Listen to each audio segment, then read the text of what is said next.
Favete, eu já volto com você. Favete, eu tenho uma questão aqui para colocar com você, é o seguinte, o Lula estava tendo ali os primeiros sinais de que a popularidade dele podia começar a estar num processo de recuperação.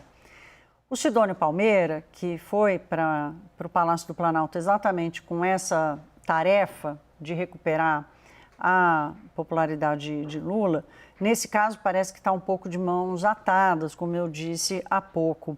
Como é que você enxerga que estratégias que o governo pode adotar na coisa da comunicação para não perder esse bonde?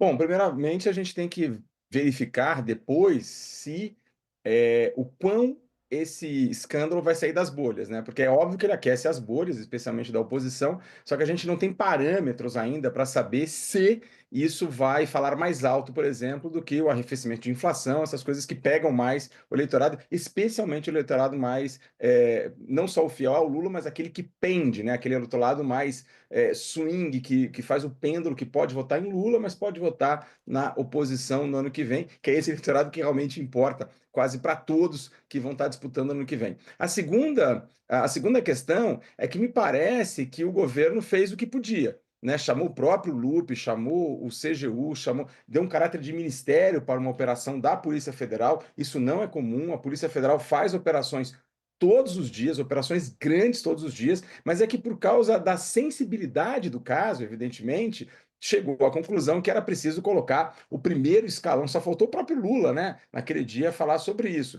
E mesmo assim, me parece que a oposição tem mais facilidade nos meios sociais, isso é, nas redes sociais, a oposição continua tendo mais facilidade do que o governo. Mas o governo faz o que pode, não tem muito para onde fugir. E quem está, na verdade, entre aspas, sofrendo, além daqueles que foram lesados, são as entidades sérias, né? De todos os acordos que se tem, os chamados ACTs, que são 27 acordos que se tem muita entidade séria que está ali sofrendo. O primeiro acordo de ACT foi feito em 1994, por exemplo, estamos em 2025. Né? E há uma coisa que a gente ainda comentou muito pouco, que é o seguinte: e se esses descontos estão sendo feitos também no servidor público por alguns sindicatos ou por umas associações? E se esses descontos também estão sendo feitos, por exemplo, também, e aí foge do INSS, vai para outros setores, nos estados também, nos municípios, isso é, essa questão do INSS, que é o desconto em folha, pode ser a ponta de um iceberg para um problema muito maior no Brasil, que é o desconto em folha de associações e sindicatos que, de certa forma, o governo Michel Temer, só para relembrar, o governo Michel Temer, quando propõe um pouco a reforma trabalhista, tinha lá no fundo essa ideia de fazer o associativismo brasileiro mais voluntário mesmo. Isso é, se eu quero me associar, eu não posso ter que o Estado intermedie a minha associação, eu vou lá e pago a associação. Isso é, esse escândalo todo pode ter por trás dele algo, mas é muito maior aí o fio do novelo que pode surgir desse escândalo que foi pego no INSS.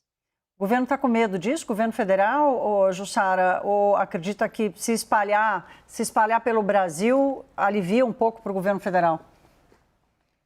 Olha, Thaís, esse é um caso bastante diferente, é uma crise que o governo teme bastante porque ela é de fácil entendimento. É dinheiro descontado irregularmente de aposentado e pensionista que ganha pouco. Então, é um caso que tem uma chance de ganhar uma comoção popular muito fácil. Então, e é de fácil entendimento, a gente comparando com outros casos, por exemplo, desvio de emenda parlamentar, que pode ser algo mais difícil. Agora não, esse caso, a avaliação que é muito simples explicar isso, fica desenhado na cabeça da pessoa quando você fala de dinheiro que foi descontado de aposentado. Então, isso preocupa muito o governo, tanto, Thaís, que aquela coletiva de imprensa que ela ocorreu logo depois da operação, inclusive com o ministro da Justiça, Ricardo Lewandowski, o diretor-geral da Polícia Federal, mas também o ministro da Controladoria Geral da União e o próprio, agora ex-ministro da Previdência, Carlos Lupe, tudo isso é porque o governo lá atrás sabia que a dimensão desse problema, mas não sabia a dimensão do escândalo ainda, sabe o potencial, né, desta crise, mas ainda não sabe a dimensão que pode chegar essa crise, porque a gente lembra que foi apenas a primeira operação da Polícia Federal, foram apreendidos uma série de documentos, de equipamentos e que isso sim pode fazer com que ocorram novas operações. Então, o governo teme isso também. Então, qual que foi a alternativa? Qual que foi a estratégia do governo? Logo de início, logo de saída, dizer, olha, a gente atuou aqui, essa fraude que a gente está apresentando aqui, ela começou lá em 2019, com o governo Jair Bolsonaro, mas a gente está aqui atuando para desmontar esse esquema que prejudica e lesa aposentados e pensionistas. Só que nessa narrativa que o governo apresenta, tem a dificuldade de explicar como é que esses casos explodem durante o atual governo e é aí que o governo se perde. Está muito difícil e sabe que uma CPMI pode realmente avançar. Uma CPMI, porque aí vai pelo Congresso, né, uma comissão parlamentar mista, tem uma chance, muita chance de avançar. Então, realmente uma preocupação aí e agora vamos ver o quanto o governo consegue avançar para estancar essa crise. Por isso, como a gente estava falando antes, o grande jeito aí que o governo vê de tentar se blindar isso é ressarcir aposentados e pensionistas sem demora. Sim, exato. Esse relógio está quicando, né? Agora, tem um debate aqui disso que vocês estão falando, né? Que, primeiro, separar o joio do trigo, né, Favete? Que é entender aquilo que está sendo feito de forma legal, com a anuência do beneficiário, né? E ele recebendo de volta o serviço que ele, ou o atendimento que ele, de alguma forma, está pagando. E eu acho que cabe aqui também uma discussão sobre se vale a pena manter esse sistema, né? Se é o governo, como você disse, que tem que ser o intermediário dessa relação, né? E sim, isso tudo começa e se agrava depois da reforma trabalhista, que acaba com essa relação direta, mas eu acho que em algum momento talvez caiba uma discussão da manutenção desse sistema. Carlos Lupe, inclusive, falou disso. Agora, Favete, eu queria, assim, fazendo um pouco a leitura de tudo que a gente colocou aqui, da nuance política e também da operação da gestão dessa crise, o que você espera dessa CPMI?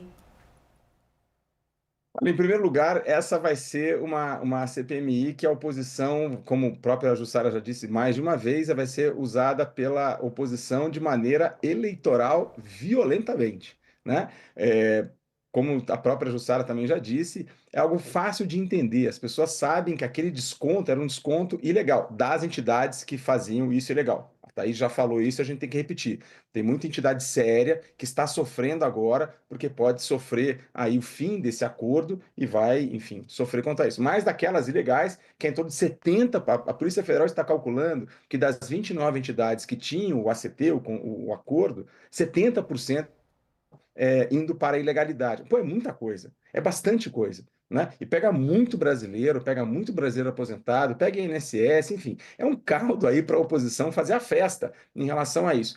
Como eu já te disse também, o que vai sobrar para a situação na defesa, na CPMI, é dizer aquilo que a Jussara falou, olha, não começou comigo, isso começou lá atrás e fui eu que descobri, né? Então vai ser isso. Agora, não há dúvidas que a Polícia Federal e o Ministério Público Federal têm muito mais condições de investigar as ilegalidades e as corrupções e os desvios no plano técnico do que a CPMI. Logo, a CPMI, que é formada por parlamentares, não que ela não tenha condições, mas ela vai ser usada politicamente. Toda a CPI é usada politicamente.